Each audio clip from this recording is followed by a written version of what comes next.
Hi everyone, in this video we will learn how to hide or unhide multiple rows and columns at once in Excel. Here I already have multiple rows and columns hidden. Columns A, B, and C are hidden, and columns D, E, and F are also hidden. In rows 4, 5, 6, and 8, 9, 10, 11 are hidden. Now to unhide multiple rows at once, you have two options. You can either select from row 3 to row 12,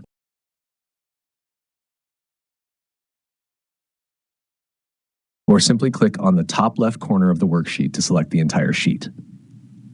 After selecting, go to the Home tab, click on Format, then choose Hide and Unhide and click Unhide Rows. All hidden rows will instantly be shown.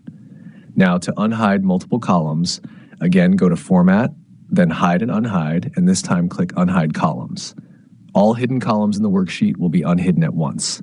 You can also use the same menu to hide rows or columns whenever needed.